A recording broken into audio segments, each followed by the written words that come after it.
दोस्तों, आज पृथ्वी पर इंसान और अन्य जीव जातियों से लेकर पेड़ पौधों की 8.7 मिलियन प्रजातियां मौजूद हैं। लेकिन अगर हम आपसे कहें कि आज से लगभग 5 बिलियन साल पहले एक समय ऐसा भी था जब धीरे धीरे इस पृथ्वी का निर्माण हो रहा था और जिस जगह पर बैठकर आप अभी इस वीडियो को देख रहे हो वो करोड़ों साल पहले 8000 डिग्री के तापमान पर उबल रही थी, और एक समय ऐसा भी आया जिसमें यह धरती लाखों सालों तक बर्फ की सफेद चादर से ढकी रही थी। ये सभी बातें सच हैं और आज के इस वीडियो में हम बात करेंगे कि इस पृथ्वी का निर्माण कैसे हुआ, इस नीले ग्रह पर पानी की पहली बूंद कैसे पहुंची और जीवन की उत्पत्ति कैसे हुई। तो चलिए अगले 10 मिनट में तय करते हैं 5 बिलियन ईयर्स का रोमांचक सफर। आज से करीब 500 करोड़ साल पहले हमारे सूरज का निर्माण हुआ था और यह पूरी तरह से स्टार डस्ट से घिरा हुआ था, जिसके कुछ समय बाद आउटर स्पेस में मौजूद कॉस्मिक डस्ट एक दूसरे से जुड़ने लगी, जिससे अंतरिक्ष में छोटे छोटे पत्थरों का निर्माण हुआ। इसी प्रक्रिया से ग्रहों के निर्माण की शुरुआत हो चुकी थी। जी हाँ, ग्रेविटी ने इन स्टोन्स को कई मिलियन सालों तक अपनी ओर खींचा, जिससे पृथ्वी एक गोलाकार स्वरूप में आ गई। वैज्ञानिकों के अनुसार उस वक्त पृथ्वी और मंगल ग्रह के बीच थिया नामक ग्रह सूरज की परिक्रमा करता था। पृथ्वी पर गुरुत्वाकर्षण होने की वजह से सूरज की परिक्रमा करने वाले कुछ एस्ट्रॉयड पृथ्वी की परिक्रमा करने लगे और करोड़ों साल तक ये एस्ट्रॉयड पृथ्वी पर गिरते रहे। ऐसी ही घटना हमारे पड़ोसी ग्रह यानी थिया पर भी हो रही थी, जिस वजह से थिया ग्रह धीरे धीरे पृथ्वी के करीब आने लगा और आकर पृथ्वी से टकरा गया। और ये टकराव इतना भारी था कि पृथ्वी के कुछ हिस्से कणों के रूप में स्पेस में फैल गए और पृथ्वी की परिक्रमा करने लगे। इन्हीं परिक्रमा करने वाले कणों का एक दूसरे से टकराव और जुड़ाव होने लगा, जिससे हमारे चांद का निर्माण हुआ। हालांकि दोस्तों, अभी चांद पृथ्वी से काफी दूर है, लेकिन अपने निर्माण के शुरुआती दौर में चांद पृथ्वी के काफी करीब होकर परिक्रमा करता था। लेकिन समय के साथ ये दूरी बढ़ती चली गई। साथ ही गुरुत्वाकर्षण की वजह से चांद ने भी गोलाकार स्वरूप ले लिया था। ऐसे ही करीब 600 मिलियन साल बीत गए, लेकिन टकराव का सिलसिला अभी खत्म नहीं हुआ था।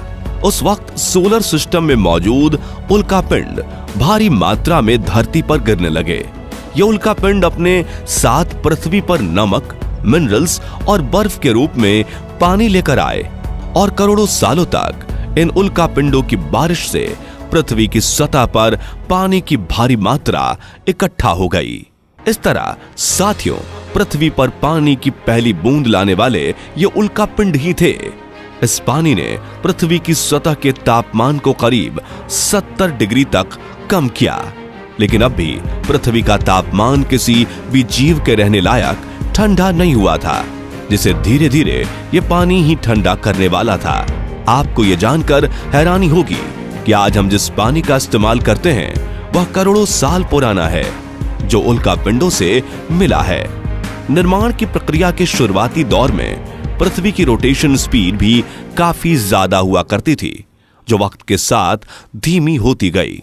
पृथ्वी के निर्माण के 700 मिलियन सालों बाद पृथ्वी की ज्यादातर सतह पानी से ढक गई, लेकिन पृथ्वी की कोर से गर्म लावा के निकलने की प्रक्रिया अब भी जारी थी, जो ठंडा होकर जमीन का निर्माण कर रहा था और धीरे धीरे एक दूसरे के साथ जुड़ने लगी और महासागरों के साथ महाद्वीपों का भी निर्माण हुआ।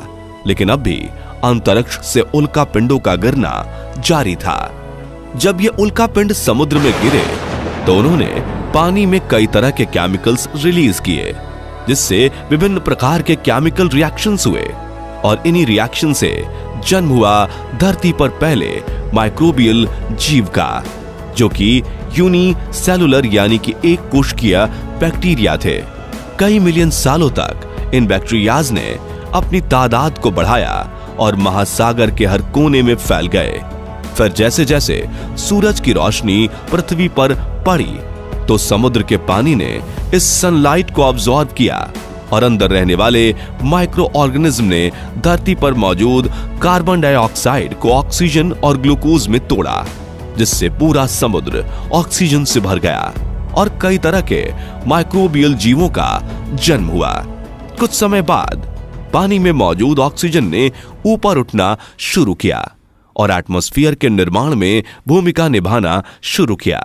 इसी तरह 2 बिलियन साल बीत गए और पृथ्वी पर ऑक्सीजन की मात्रा काफी बढ़ चुकी थी। वहीं दूसरी ओर हमारी पृथ्वी की रोटेशन स्पीड भी कम हुई थी। इस वक्त पृथ्वी पर जीवों के रहने लायक हालात बन चुके थे, लेकिन यहां गौर करने वाली बात यह है कि अब तक सिर्फ समुद्र में ही जीवन संभव था।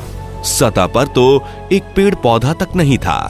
इसी तरह हजारों साल बीत गए और पृथ्वी की टेक्टोनिक प्लेट्स में दरार होने लगी, जिसके कारण पृथ्वी के अंदर का लावा कई लाख सालों तक खुला उबलता रहा, जिस वजह से पृथ्वी के वातावरण में कार्बन डाइऑक्साइड की मात्रा इतनी बढ़ गई कि पृथ्वी पर एसिड की वर्षा होने लगी, जिससे पृथ्वी का तापमान इतना घट गया कि पृथ्वी की सतह पर स्थित पानी बर्फ में तब्दील होने लगा और पूरा ग्रह बर्फ से ढक गया। इस वक्त पृथ्वी सफेद गोले की तरह दिखने लगी थी। इस सफेद परत की वजह से धरती सूरज की किरणों को सोख नहीं पा रही थी और वापस अंतरिक्ष में रिफ्लेक्ट कर देती थी। इसी वजह से पृथ्वी कई सालों तक बर्फ से ढकी रही। लेकिन वो कहते हैं ना, कोई भी चीज परमानेंट नहीं होती। इस बर्फ की सतह के साथ भी कुछ ऐसा ही हुआ। दरअसल पृथ्वी के अंदर की गर्मी ज्वालामुखी विस्फोट के रूप में सतह पर निकलना शुरू हो गई और इस ज्वालामुखी की गर्मी ने बर्फ को पिघलाना शुरू किया। इसी बीच पृथ्वी की गहराई में बचे माइक्रोबियल जीव ऑक्सीजन का इस्तेमाल करके अपने शरीर को बड़ा करना सीख चुके थे। उनका इवोल्यूशन शुरू हो चुका था। वहीं पानी में भी छोटे समुद्री पौधे निकलना शुरू हो चुके थे। ज्वालामुखी के विस्फोट से वातावरण में एक बार फिर कार्बन डाइऑक्साइड ने एटमॉस्फेयर में अपनी जगह बना ली।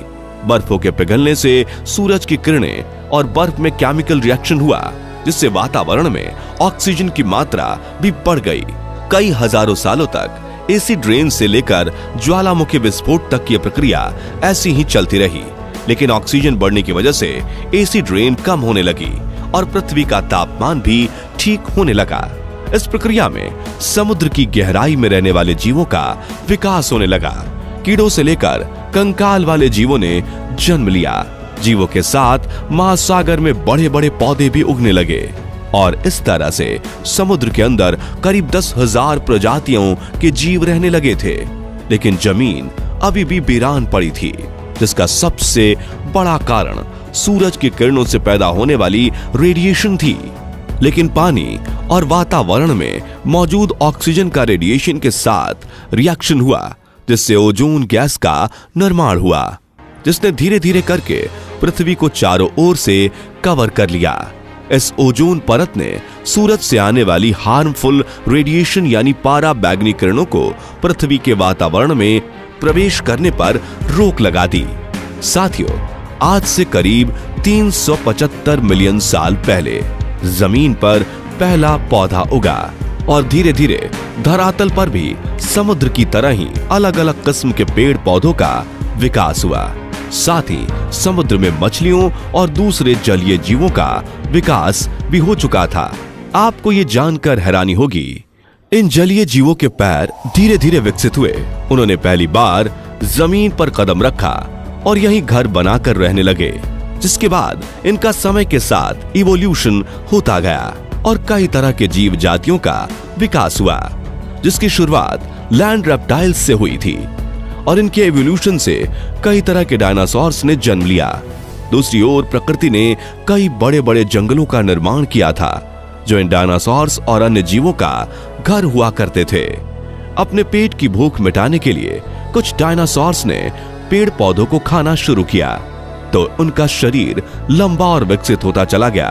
वहीं जिन डायनासोर्स ने शिकार करना शुरू किया, उनका शरीर छोटा और फुर्तीला बनता गया और अपनी सूझबूझ से डायनासोर्स धरती पर चारों ओर फैल गए और राज करने लगे। वहीं इनके अलावा अन्य वन्य जीव भी विकास की इस प्रक्रिया में प्रगति कर रहे थे। इसी तरह पृथ्वी के साथ साथ जीवों का भी अलग अलग रंग रूप में इवोल्यूशन होता रहा और आज धरती पर इंसानों के साथ 8.7 मिलियन प्रकार की जीव जातियां रहती हैं। यह विकास की प्रक्रिया तो आज भी जारी है और आगे भी जारी रहेगी।